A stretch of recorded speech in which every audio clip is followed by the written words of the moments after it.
At 0742 on May 27, 1940, Captain Jack Churchill crouched behind a crumbling stone wall near the French village of L'Épinette, watching 5 German soldiers advance through the morning mist toward his position.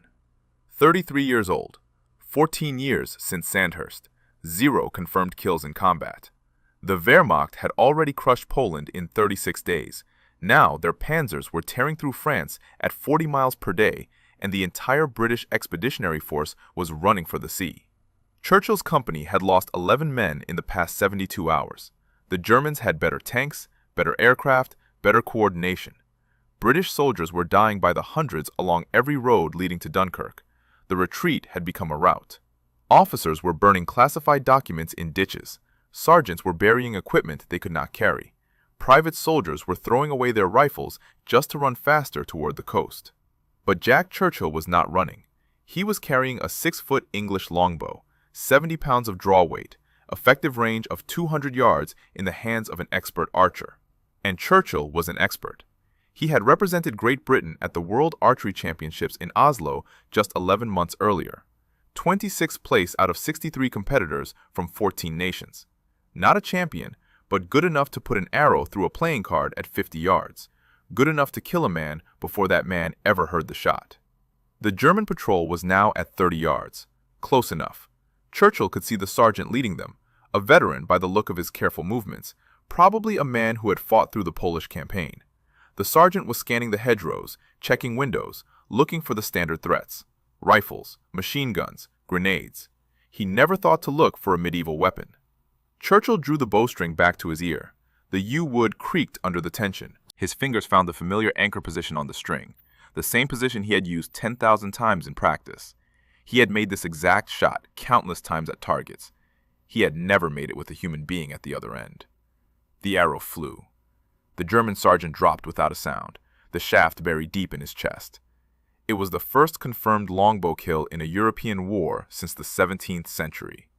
It would be the last confirmed longbow kill of the entire Second World War.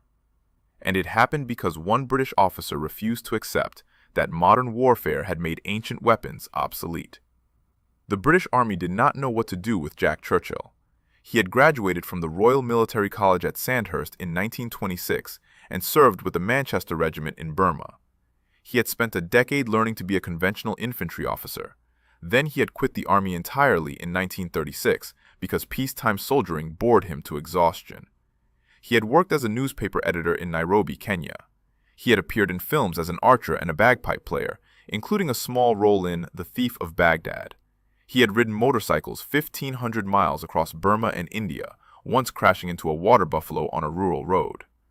When war broke out in September 1939, Churchill immediately rejoined his regiment. But he did not rejoin as a normal officer. He brought his longbow, the same weapon he had used in international competition. He brought his Scottish broadsword, a basket-hilted claymore of the type his ancestors had carried into battles centuries earlier. And he brought a set of Highland bagpipes that he had taught himself to play during his years in Burma. His fellow officers thought he was eccentric at best, mentally unstable at worst. His commanding officers thought he was a liability. The War Office had no regulation covering officers who wished to carry medieval weapons into battle against panzer divisions armed with 88mm guns. Churchill did not care what any of them thought. He had studied military history extensively. He knew that modern rifles were more accurate than longbows at long range. He knew that a Mauser could fire 15 rounds per minute while a longbow could lose perhaps 10. But he also knew something that the tacticians in London had forgotten. In close combat, in the chaos of an ambush, in the terror of hand-to-hand fighting, psychological warfare mattered as much as raw firepower. A man charging at you with a broadsword and a Highland war cry was more terrifying than a man pointing a rifle from cover, and a man who could kill you silently with an arrow before you even knew he was there had an advantage that no amount of modern technology could match. The British Expeditionary Force evacuated 338,000 soldiers from the beaches of Dunkirk between May 26 and June 4, 1940. Most of them left behind their weapons, their vehicles, their equipment, their pride. They came home defeated, exhausted, expecting a German invasion within weeks. Jack Churchill came home with his bow, his sword, and his bagpipes. He had covered the retreat of his company. He had killed enemy soldiers with weapons that belonged in a museum, and he was just getting started. If you want to see how Churchill's medieval arsenal performed against the Wehrmacht's elite forces, please hit that like button. It really helps us share these forgotten stories with more people. Subscribe if you haven't already. Back to Churchill. Within weeks of returning from Dunkirk, Churchill volunteered for a new unit that the War Office was secretly forming. They called themselves the Commandos. The training would be brutal beyond anything the British Army had ever attempted. The missions would be suicidal raids into Nazi-occupied territory. The casualty rates were expected to be catastrophic. Churchill requested permission to bring his sword and bow on operations. The Commandos said yes. By December 1941, he would be leading men onto a frozen Norwegian beach at dawn, bagpipes screaming into the Arctic wind, broadsword raised above his head, about to prove that sometimes the oldest ways of war were still the deadliest. The British Commandos were born from desperation in June 1940. Britain stood alone against Nazi Germany. The army had lost most of its equipment at Dunkirk. An invasion seemed imminent. Prime Minister Winston Churchill demanded a force that could strike back at the enemy, even if only to prove that Britain was still fighting. The concept was simple but brutal. Small teams of highly trained soldiers would raid the coastlines of occupied Europe. They would destroy facilities, kill Germans, gather intelligence, and disappear before reinforcements arrived. The missions would be dangerous. The training would be harder. Volunteers only. Jack Churchill volunteered immediately. He joined No. 3 Commando in late 1940 and threw himself into the training program. The Commandos trained in Scotland, in the mountains around Achnacarry Castle. They marched 30 miles a day, carrying full equipment. They practiced amphibious landings in freezing water. They learned to kill silently, with knives, garrots, and bare hands. They fired live ammunition over each other's heads during exercises. Men who could not keep up were sent back to their original units in disgrace. Churchill excelled at everything. He was older than most of the volunteers, but he was stronger and more determined. He could march longer, shoot straighter, and fight harder than men 10 years younger. And he brought skills that no other commando possessed. He could put an arrow into a target at 200 yards. He could play the bagpipes while marching into battle. He could handle a broadsword with the skill of a medieval knight. The other commandos did not know what to make of him at first. Some thought he was showing off. Others thought he was genuinely insane. But as the training progressed, they began to understand his logic. Churchill was not carrying ancient weapons because he thought they were superior to modern firearms. He was carrying them because war was about more than killing. War was about psychology. War was about fear. A German soldier facing a rifle knew what to expect. He had trained against rifles. He understood the threat. But a German soldier facing a screaming madman with a sword and bagpipes had no training for that situation. His mind would freeze for a critical second while he tried to process what he was seeing. And in combat, a second of hesitation meant death. By the autumn of 1941, Churchill had been promoted to second in command of No. 3 Commando. The unit had conducted several small raids along the Norwegian coast, but nothing significant. Then in November, the order came down from Combined Operations Headquarters. No. 3 Commando would lead a major assault on the German garrison at Vågsøy, a small island on the Norwegian coast. The operation was codenamed Archery. The target was strategically important. Vågsøy controlled access to a network of fjords that German ships used to transport iron ore from Sweden. The island housed a garrison of approximately 150 German soldiers, 4 coastal artillery guns, and an anti-aircraft battery. The town of South Vågsøy contained fish oil factories that the Germans were using to produce glycerin for explosives. The plan called for a dawn assault on December 27, 1941. Royal Navy cruisers would bombard the German positions. Royal Air Force bombers would provide air cover. Then the commandos would land on multiple beaches simultaneously, overwhelming the defenders before they could organize a coherent defense. Churchill studied the intelligence reports obsessively. The German garrison was well-trained and well-equipped. They had machine guns, mortars, and prepared defensive positions. The coastal artillery could sink the landing craft before they even reached the beach.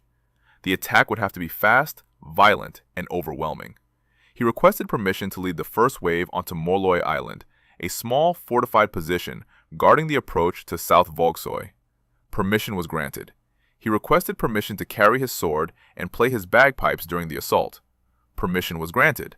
though several senior officers questioned his sanity. The night before the raid, Churchill checked his equipment one final time.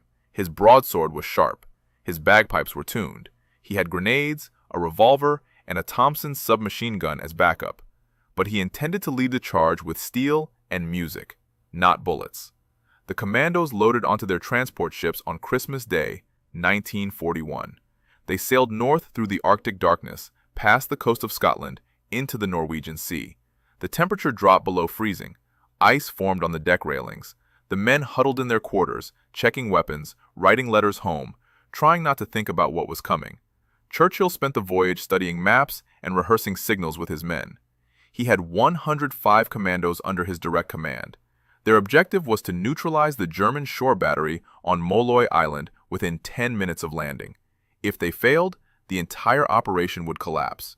German artillery would destroy the landing craft. Hundreds of British soldiers would die in the freezing water. At 08:45 on December 27th, the transport ships reached their launch position 12 miles off the Norwegian coast. The landing craft were lowered into the black water. The commandos climbed down the cargo nets in full combat gear. Churchill took his position in the bow of the lead craft, bagpipes in hand, sword at his belt. In 90 minutes, he would either be dead or legendary. The landing craft carrying Jack Churchill and 105 commandos approached Molloy Island through a curtain of smoke.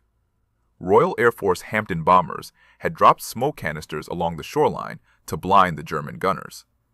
The cruiser HMS Kenya was firing salvos at the shore battery, her 6-inch guns thundering across the fjord. Explosions lit up the Norwegian coast like lightning. Churchill stood in the bow of the lead craft, fully exposed to enemy fire. The other commandos crouched behind the steel gunwales, but their commander remained standing.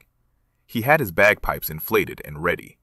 The shore was 200 yards away, then 150, then 100. At 08:48 on December 27, 1941, the ramp of Churchill's landing craft dropped onto the rocky beach of Molloy Island. Before any of his men could move, Churchill stepped forward into the freezing surf and began playing the March of the Cameron Men.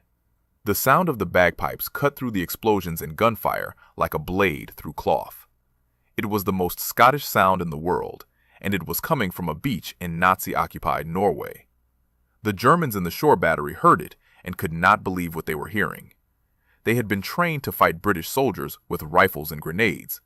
They had not been trained to fight a madman playing music while walking calmly toward their guns.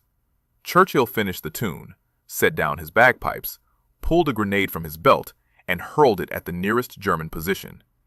Then he drew his broadsword and charged up the beach, screaming at his men to follow. The commandos surged forward behind him, firing their Thompson submachine guns and Enfield rifles. The Germans tried to respond, but they were disorganized, confused, still trying to understand what was happening. The assault on Molloy Island took less than 10 minutes. Churchill led his men through the German positions systematically, clearing bunkers and gun emplacements one by one. The 4 coastal artillery guns were destroyed with explosive charges. The anti-aircraft battery was overrun and captured. The German commander was taken prisoner, along with 15 of his men. Those Germans who tried to resist were killed. Those who surrendered were bound and sent to the beach for evacuation. Churchill was everywhere during the assault. He appeared at the front of every attack, sword in hand, directing his men with shouts and gestures. One German soldier attempted to disarm a commando named Peter Young during the fighting. Young killed him with a single shot. Another German, badly wounded and screaming in agony, was given a mercy killing by a British bullet. War at close quarters was brutal and fast. By 0900, Molloy Island was secure. Churchill received a radio message from the main assault force attacking the town of South Volksoy. They were meeting heavy resistance. German reinforcements had arrived overnight, and the garrison was larger than intelligence had estimated. Street fighting had broken out in the town center. Casualties were mounting. Churchill gathered his remaining men and commandeered a landing craft to cross the narrow strait to South Volksoy. He arrived to find chaos. German snipers were firing from windows and rooftops. Machine gun nests covered the main streets. British commandos were pinned down behind walls and inside buildings, unable to advance. The commander of the main assault force, Lieutenant Colonel John Durnford Slater, needed Churchill's men to break the deadlock. Churchill deployed his commandos into the fight immediately. He personally led a flanking attack down a side street, sword drawn, moving from cover to cover. The Germans fell back under the pressure, unable to hold their positions against attackers coming from multiple directions. The battle for South Volgzoy lasted until mid-afternoon. The Commandos systematically cleared the town, building by building, room by room. They destroyed the fish oil factories with demolition charges. They captured German documents and code books. They took over 100 prisoners. But the victory came at a cost. 17 British commandos were killed in the fighting. 53 more were wounded. Churchill emerged from the battle without a scratch. His sword had blood on it. His bagpipes were undamaged. His reputation was made. The raid on Volgzoy was the first major commando success of the war. It proved that small, highly trained forces could strike deep into enemy territory and inflict serious damage. It proved that aggressive tactics and psychological warfare could overcome fortified positions. And it proved that Jack Churchill's medieval methods were not madness. They were effective. The German High Command was furious about the Volgzoy raid. Adolf Hitler himself issued orders strengthening coastal defenses throughout Norway. 30,000 additional troops were diverted to garrison duty along the Norwegian coast, troops that could have been fighting in Russia or North Africa. A single raid by 300 commandos had tied down an entire army. Word of Churchill's exploits spread through the British military. The officer who played bagpipes into battle, the madman with the broadsword. Newspapers ran stories about him. Commanders requested him for their operations. The War Office stopped questioning his unusual equipment choices. By the summer of 1943, Churchill had been promoted to commanding officer of No. 2 Commando. His next mission would take him to the beaches of Sicily, to the mountains of Italy, and to the most audacious prisoner capture of the entire war. 42 Germans were about to learn that surrendering to a man with a sword was better than dying on his blade. The Allied invasion of Sicily began on July 9, 1943. Operation Husky was the largest amphibious assault in history up to that point. 160,000 troops from Britain, America, and Canada landed on the southern coast of the island within the first 3 days. The objective was to knock Italy out of the war and open a second front against Nazi Germany. No. 2 Commando landed at Catania on the eastern coast of Sicily under the command of Lieutenant Colonel Jack Churchill. He came ashore carrying his complete arsenal: Scottish broadsword around his waist, longbow and arrows slung across his back, bagpipes tucked under his arm. His men no longer questioned his equipment choices. They had seen what he could do at Volgzoy. They trusted him completely. The fighting in Sicily was brutal. The Germans had reinforced the Italian garrison with elite parachute troops and panzer divisions. Every village became a fortress. Every road became an ambush site. The Allies advanced slowly, taking casualties at every step. Churchill led his commandos through the mountainous terrain, bypassing enemy strongpoints, striking at supply lines, gathering intelligence on German positions. By September, Sicily had fallen, and the Allies were preparing to invade mainland Italy. The plan called for landings at Salerno, south of Naples. Intelligence suggested the Germans were expecting an attack further north, near Rome. The Salerno beaches would be lightly defended. The invasion would be straightforward. The intelligence was wrong. No. 2 Commando landed at Salerno on September 9, 1943. They immediately encountered fierce resistance. The Germans had anticipated the invasion and reinforced the area with panzer divisions and artillery. The beachhead came under heavy fire within hours of the landing. American and British troops were pinned down, unable to advance. The entire operation was in danger of collapsing. Churchill's commandos were assigned to defend a critical road and rail junction at the town of Vietri sul Mare, overlooking the western half of the Bay of Salerno. If the Germans captured Vietri, they could pour artillery fire onto the Allied beaches. The landing force would be destroyed. For 5 consecutive days, Churchill and his men held Vietri against repeated German counterattacks. They fought from buildings, from ditches, from rubble. They repelled infantry assaults and tank probes. They called in naval gunfire on German positions. They refused to give ground even when ammunition ran low and casualties mounted. On the night of September 14th, Churchill received new orders. German forces had occupied the hills above the town of Molina, controlling a strategic pass leading down to the Salerno beachhead. An observation post on those hills was directing artillery fire onto Allied positions. The observation post had to be eliminated. Churchill studied the terrain. A frontal assault up the hills would be suicidal. The Germans had machine guns covering every approach. They had mortars zeroed in on the obvious routes. Any large force would be detected and destroyed before reaching the objective. He decided on a different approach. He would take a single corporal and infiltrate the German positions at night. 2 men could move silently where 200 could not. 2 men could capture what 200 could not take by force. Churchill and the corporal left the British lines after midnight. They moved through the darkness using terrain features for cover. They avoided German sentries by crawling through drainage ditches and along stone walls. The night was black. The Germans were not expecting an attack from 2 men armed with a sword and a revolver. They reached the first German position just before dawn. Churchill spotted the glow of cigarettes in the darkness. German soldiers were manning a mortar position, relaxed, not expecting trouble. Churchill drew his broadsword and approached silently. He appeared out of the darkness like a ghost from another century. The Germans surrendered immediately. They had never seen anything like this officer with his medieval weapon and his calm demeanor. Churchill used his revolver lanyard as a rope to lead the first prisoner to the next position. He repeated the process. Each time, he approached silently, revealed himself suddenly, and demanded surrender. Each time, the Germans complied. They were too shocked to resist. By dawn, Churchill and his corporal had captured 42 German soldiers and an entire mortar squad. They marched their prisoners back down the pass to the British lines. The wounded Germans were placed on carts and pushed by their fellow prisoners. Churchill later described the scene as an image from the Napoleonic Wars. He received the Distinguished Service Order for the action at Molina. The citation praised his courage, his initiative, and his leadership. It did not mention that he had accomplished the entire capture with a sword. Some things were too unusual, even for official military records. The Salerno beachhead was secured by September 20th. The Allies began their long advance up the Italian peninsula toward Rome. Churchill and his commandos continued to operate ahead of the main force, raiding German positions, capturing prisoners, disrupting enemy communications.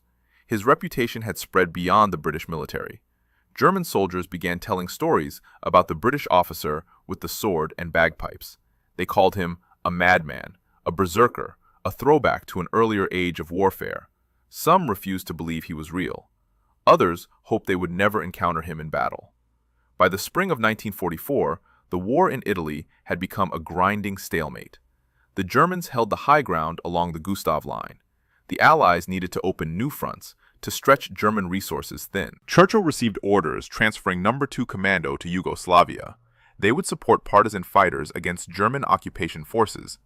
The mission would be dangerous, the terrain would be brutal, and the Germans would be waiting for the madman with the sword. The Germans in Yugoslavia had heard the stories about Jack Churchill long before he arrived. Intelligence reports had circulated through Wehrmacht headquarters, describing the British officer who carried a sword and played bagpipes in combat. Some officers dismissed the reports as propaganda. Others took them seriously. All of them underestimated what Churchill was capable of doing. By the spring of 1944, Yugoslavia had become one of the most brutal theaters of the war. German occupation forces controlled the cities and major roads, but communist partisans under Josip Broz Tito dominated the mountains and forests. The fighting was savage. Prisoners were rarely taken on either side. Entire villages were destroyed in reprisal attacks. The Germans had deployed over 500,000 troops to Yugoslavia, and they were still losing ground. The British government decided to support Tito's partisans with weapons, supplies, and military advisors. The Commandos would provide direct combat support for partisan operations. Churchill and No. 2 Commando were transferred to the Adriatic island of Vis in April 1944. From there, they would launch raids against German positions along the Dalmatian coast. Churchill threw himself into the new mission with characteristic enthusiasm. He studied the terrain, learned the partisan tactics, and planned operations against German supply lines. The partisans were impressed by his aggression and his willingness to fight alongside them. The Germans were about to learn that the madman with the sword had arrived in their sector. The first raids were successful. Churchill led attacks on German outposts, destroying equipment and capturing prisoners. He moved through the mountains with his sword and bagpipes, inspiring the partisans with his fearlessness. The Germans responded by reinforcing their garrisons and increasing patrols. They knew something had changed. The raids were more coordinated, more aggressive, more effective. In May 1944, Churchill received orders to capture the German-held island of Brach. The island controlled shipping lanes along the Dalmatian coast. A German garrison of several hundred soldiers held fortified positions overlooking the beaches. Taking Brach would require a major assault. Churchill assembled his force. He had 43 commandos from No. 43 Commando, a troop from No. 40 Commando, and approximately 1,500 Yugoslav partisans. It was a mixed force, with mixed capabilities. The British commandos were highly trained professionals. The partisans were brave, but poorly equipped and loosely disciplined. Coordinating them in a complex amphibious assault would be difficult. The landing on Broch was unopposed. The Germans had pulled back from the beaches to prepare defensive positions in the hills. Churchill landed with his men on the night of May 2, 1944. The partisans were supposed to advance immediately toward the German positions. Instead, they hesitated. The partisan commanders saw the strength of the German fortifications and decided to wait until morning. Churchill was furious. Delay gave the Germans time to reinforce, time to prepare, time to call for support. But he could not force the partisans to attack. He had to wait with them through the long night, knowing that surprise had been lost. The assault began the following morning. No. 43 Commando launched a flanking attack on the German positions, while Churchill led the elements from No. 40 Commando in a direct assault.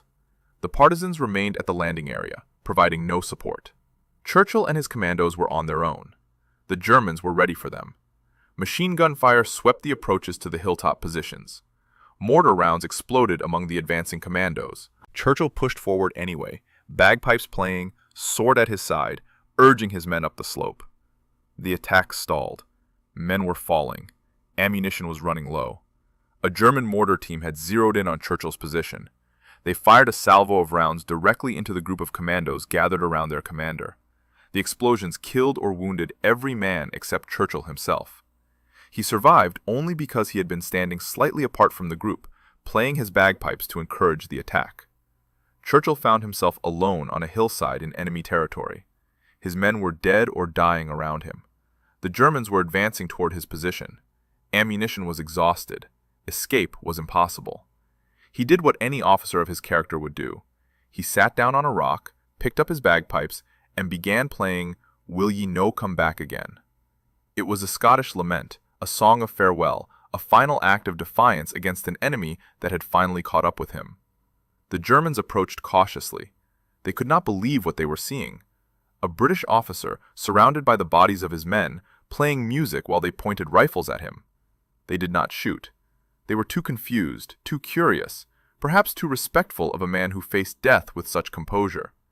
A German grenade exploded near Churchill, knocking him unconscious. When he awoke, he was a prisoner. The Germans transported Churchill to Berlin for interrogation. They were convinced that anyone named Churchill must be related to the British Prime Minister. They flew him to the capital under heavy guard, hoping to extract valuable intelligence about Allied plans. They were disappointed. Jack Churchill had no connection to Winston Churchill. He was not privy to strategic secrets. He was simply an officer who liked swords and bagpipes. The Germans sent him to Sachsenhausen concentration camp, north of Berlin. It was a special compound for prominent prisoners, including politicians, resistance leaders, and suspected relatives of important figures. Churchill was placed among men who had plotted against Hitler, men who had defied the Nazi regime, men who expected to be executed at any moment. For most prisoners, Sachsenhausen was the end. For Jack Churchill, it was merely an inconvenience. Within 4 months, he would escape. Within 8 months, he would be fighting again. The Germans had captured the madman with the sword, but they had not broken him. Sachsenhausen concentration camp was not designed for men like Jack Churchill. The camp held political prisoners, resistance fighters, and enemies of the Nazi state. Most inmates spent their days in forced labor, slowly starving under brutal conditions. Many never left alive. The SS guards expected obedience, despair, and eventual death from their prisoners. Churchill gave them none of these things. He was placed in a special compound called Sonderlager A, reserved for prominent prisoners who might have value as hostages or bargaining chips.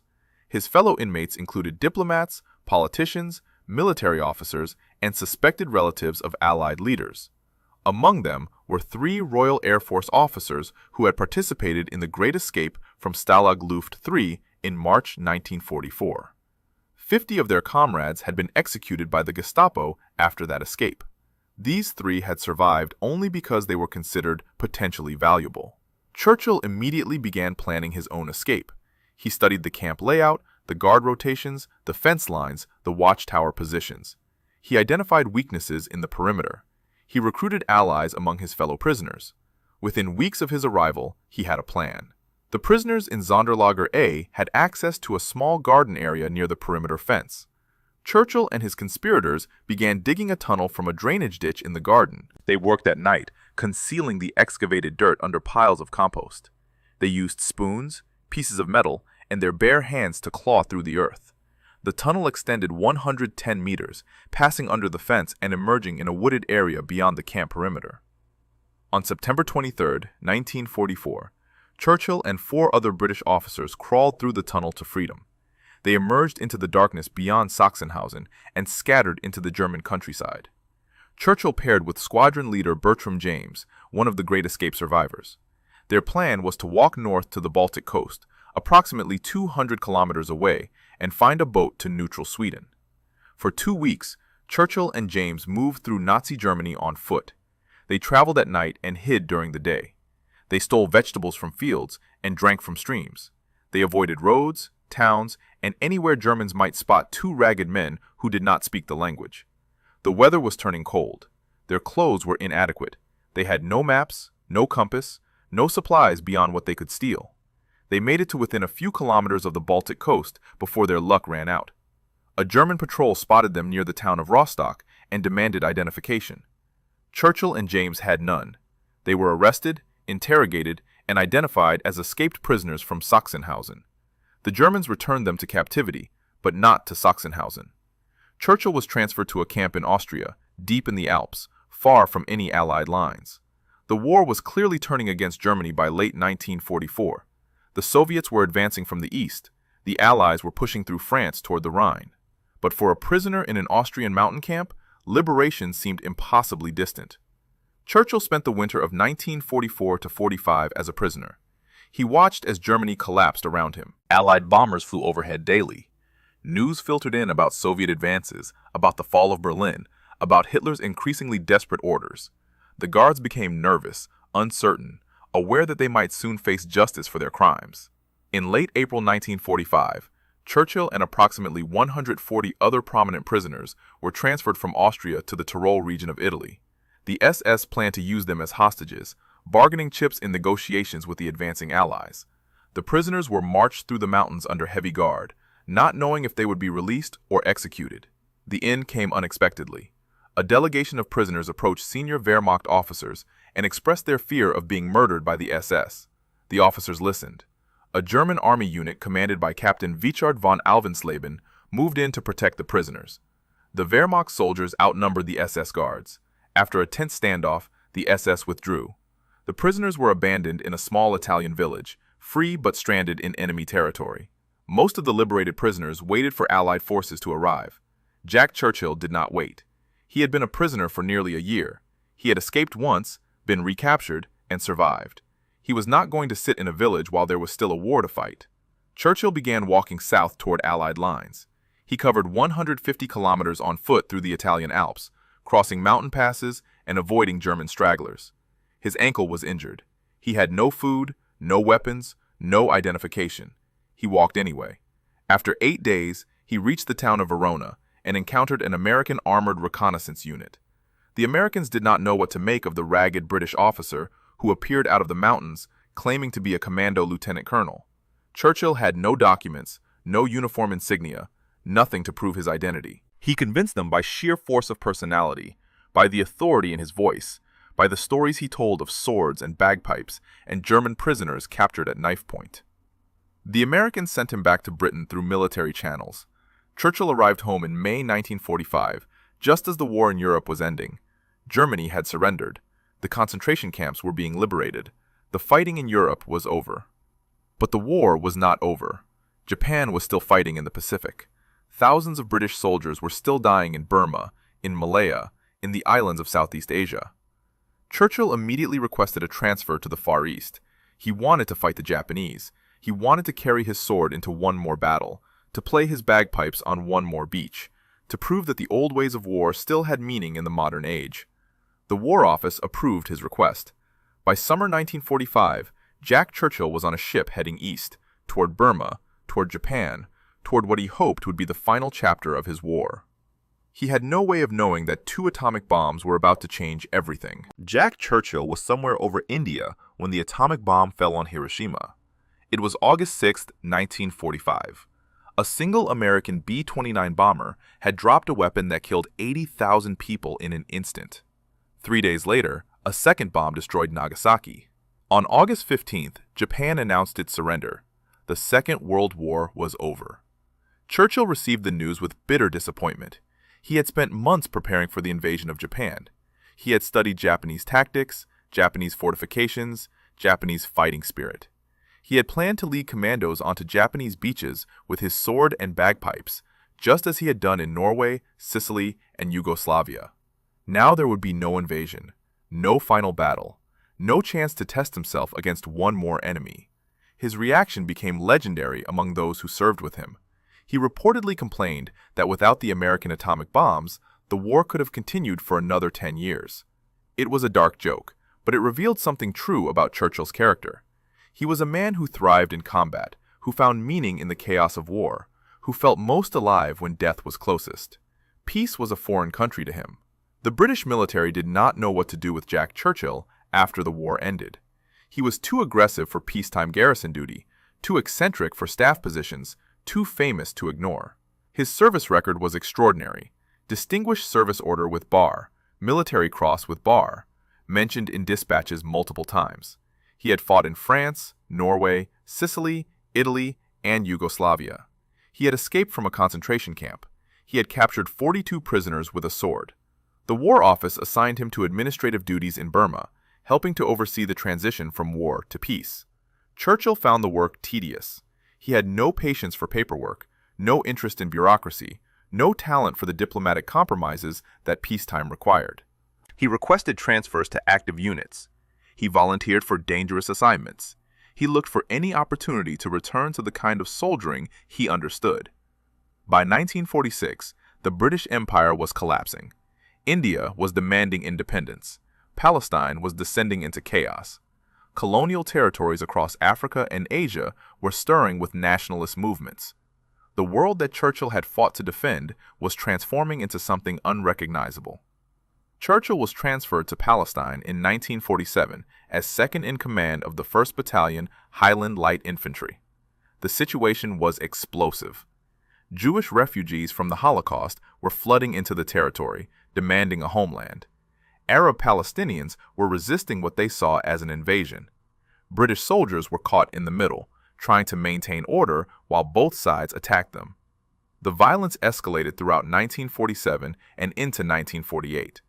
Jewish militant groups bombed British installations. Arab fighters ambushed Jewish convoys. The British announced they would withdraw from Palestine in May 1948, leaving the two sides to fight it out. Everyone knew a full-scale war was coming. On April 13, 1948, a convoy of Jewish medical personnel was ambushed on the road to Hadassah Hospital on Mount Scopus in Jerusalem. The convoy carried doctors, nurses, students, and patients. Arab fighters attacked with rifles and Molotov cocktails. British security forces in the area failed to intervene effectively. 77 people were killed in what became known as the Hadassah Convoy Massacre. Churchill was not at the massacre site, but he was involved in the aftermath. The surviving Jewish medical staff at Hadassah Hospital were now trapped on Mount Scopus, surrounded by hostile territory. They could not leave safely. They could not receive supplies. They faced the prospect of slow starvation or violent death. Churchill organized the evacuation. He coordinated with British military units, Jewish authorities, and Arab leaders to arrange safe passage for the trapped personnel. He personally oversaw the operation, moving through contested areas with the same calm authority he had shown on battlefields across Europe. 700 Jewish doctors, students, and patients were evacuated from Mount Scopus under his protection. When asked later about his approach to the dangerous negotiations, Churchill offered a characteristically simple explanation. People were less likely to shoot at someone who was smiling at them. It was the same psychology he had applied throughout his military career. Confidence, composure, and a refusal to show fear could accomplish what firepower could not. Churchill left Palestine shortly before the British withdrawal in May 1948. The State of Israel was declared. The Arab-Israeli War began. The violence that Churchill had witnessed was only the beginning of a conflict that would continue for decades. He returned to Britain with his military career winding down. He was 41 years old. He had fought in the greatest war in human history. He had survived wounds, capture, and concentration camps. He had earned decorations that most soldiers could only dream of, and he had no idea what to do with the rest of his life. The British Army offered him training assignments, staff positions, administrative roles. Churchill accepted them without enthusiasm. He qualified as a parachutist in his 40s, jumping from aircraft just to feel the rush of adrenaline again. He trained new generations of soldiers in commando tactics, passing on the skills he had learned in Scotland and applied across Europe. But peacetime soldiering could never match the intensity of war. Churchill needed something else, some new challenge, some way to feel alive again. He found it in the most unlikely place imaginable. The man who had fought with swords and longbows, who had stormed beaches with bagpipes screaming, who had escaped from Nazi concentration camps, was about to discover a new passion. He was about to become one of the first surfers in British history. On July 21, 1955, a 48-year-old British Army officer stood on the banks of the River Severn in Gloucestershire, England. He was holding a homemade surfboard, watching the water for signs of the tidal bore, a wave that traveled up the river from the Bristol Channel twice each day. Local fishermen thought he was mad. They had seen waves on the Severn for generations, but no one had ever tried to ride one. Jack Churchill paddled out into the brown water and waited. The bore appeared as a white line on the horizon, moving upstream against the current. It was not a large wave by ocean standards, perhaps 5 feet at its peak, but it was a wave, and Churchill was determined to ride it. He caught the bore and surfed it for over a mile upstream, becoming one of the first people in Britain to ride a river wave. It was exactly the kind of absurd, unnecessary, slightly dangerous activity that had defined his entire life. He was not content to watch the wave pass. He had to be on it, had to feel it beneath him, had to master it the way he had mastered the longbow, the broadsword, and the bagpipes. Churchill retired from the British Army in 1959 with the rank of lieutenant colonel. He had served for over 30 years, fought in one world war and several smaller conflicts, earned decorations from multiple nations, and survived experiences that would have killed most men 10 times over. He was 52 years old and finally at peace with civilian life. His retirement was as eccentric as his military career. He developed a passion for radio-controlled model boats, building elaborate warships and sailing them on ponds near his home. He refurbished old steamboats and piloted them along the Thames between Richmond and Oxford. He continued to play the bagpipes at memorial ceremonies and regimental gatherings, a living connection to the commando traditions he had helped create. His daily commute became legendary among fellow train passengers. Churchill would ride the train home from London each evening, and as the train passed his neighborhood, he would open the window and throw his briefcase out onto the tracks. Startled passengers assumed he had lost his mind. In fact, Churchill had calculated the exact spot where his garden bordered the railway line. The briefcase landed in his backyard every time, saving him the trouble of carrying it from the station. When people asked about his wartime exploits, Churchill was modest. He did not boast about the Germans he had killed or the prisoners he had captured. He did not exaggerate his role in operations or claim credit for victories that belonged to others. He simply told the truth, which was extraordinary enough without embellishment. His son Malcolm later recalled that his father would discuss the war openly with anyone who asked, particularly over a glass of wine in the evening, but he never sought attention for his deeds. The years passed. Churchill watched the world change around him. The British Empire dissolved. The Cold War divided Europe. New technologies transformed warfare beyond recognition. Guided missiles replaced artillery. Jet aircraft replaced propeller planes. Nuclear weapons made conventional combat seem almost quaint. The kind of war Churchill had fought, with swords and bagpipes and personal courage, became a historical curiosity. Churchill died on March 8, 1996, at the age of 89. He had outlived most of his comrades from the Commandos, most of his fellow prisoners from Sachsenhausen, most of the men he had led into battle across Europe. He died peacefully in Surrey, England, surrounded by family, a lifetime removed from the frozen beaches of Norway and the burning hills of Yugoslavia. The obituaries struggled to capture his life. One British newspaper wrote that if Churchill had not existed, it would have been impossible to invent him. No fictional hero with his story would seem credible. A man who killed enemies with a longbow in the age of tanks. A man who captured prisoners with a sword in the age of machine guns. A man who played bagpipes while mortars exploded around him.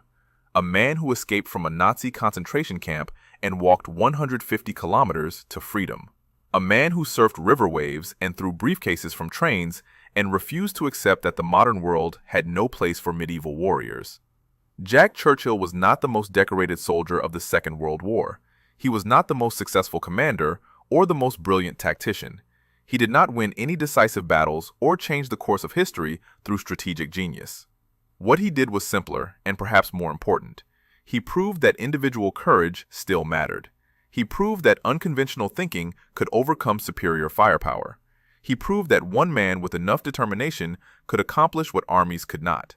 His legacy lives on in the Commandos he helped create, in the Special Operations Forces that trace their lineage to those Scottish training grounds, in every soldier who has ever been told that something was impossible and refused to believe it. If this story moved you the way it moved us, do me a favor, hit that like button. Every single like tells YouTube to show this story to more people. Hit subscribe and turn on notifications. We are rescuing forgotten stories from dusty archives every single day. Stories about officers who captured prisoners with swords. Stories about soldiers who played bagpipes under mortar fire. Stories about men who escaped concentration camps and walked across mountains to fight again. Real people, real heroism. Drop a comment right now and tell us where you are watching from. Are you watching from the United States, United Kingdom, Canada, Australia, Germany, Norway? Our community stretches across the entire world. You are not just a viewer, you are part of keeping these memories alive. Tell us your location. Tell us if someone in your family served. Tell us if you have ever heard of Mad Jack Churchill before today. Just let us know you are here. Thank you for watching, and thank you for making sure Jack Churchill does not disappear into silence. This man deserved to be remembered, and you are helping make that happen.